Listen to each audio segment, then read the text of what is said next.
Avez-vous déjà entendu parler de la ferme sur les traces du roi Guézo? Votre ferme, située dans le village Foncoumet, arrondissement de Gatbé, commune de Ouida, vous livre ses trésors. Tomates fraîches, œufs, poulet bicyclette, huile de palme, tout ce qu'il vous faut en volaille, fruits, légumes et agroalimentaire. Top, c'est parti, faites vite vos commandes et vous serez livrés comme des rois et selon vos exigences. Sur les traces du roi Guézo, nous sommes joignables au 229 41 49 99 99.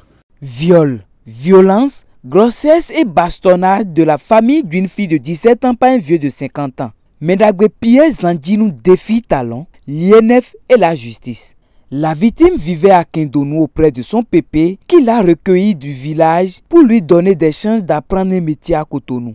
À peine arrivé que le monsieur Médagwe Pierre Zandinou trouve en cette petite la proie facile pour y loger chaque jour son engin, Bougoumar surdimensionné.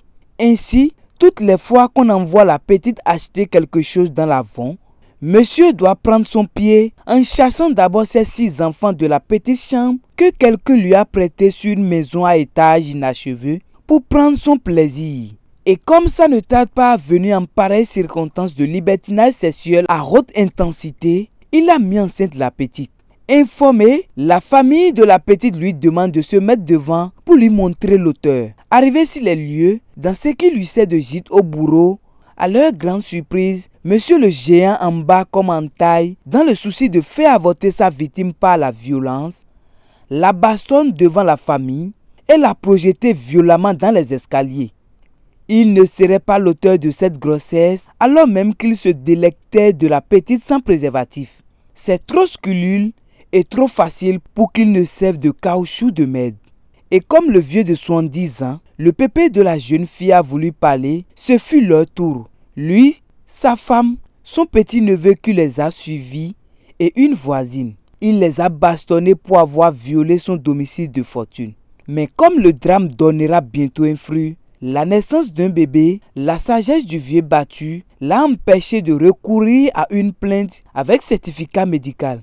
Ils sont juste allés se plaindre à la brigade des mineurs pour qu'il réponde au moins de ses devoirs vis-à-vis de sa victime de 17 ans. Mais comme monsieur est Apollo tout-puissant, il n'a pas daigné honorer à quelques convocations de cette brigade. C'est des mois après que les affaires sociales ont mis la pression sur la brigade pour aller le chercher, puisqu'il dit ne pas avoir suffisamment de moyens pour s'occuper d'une grossesse qu'il n'a pas désirée. Aujourd'hui en détention, il menace aux dernières nouvelles de faire des dégâts une fois en liberté. Il aurait des gris-gris pour avorter la petite à distance, même à 8 mois de grossesse. Sa première comparution est prévue pour la dernière semaine de ce mois de septembre. Espérons que le juge se dessaisisse de son dossier au profit de la criette.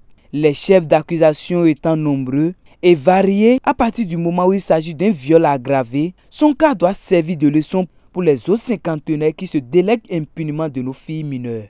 Assure Aboubakar Takou.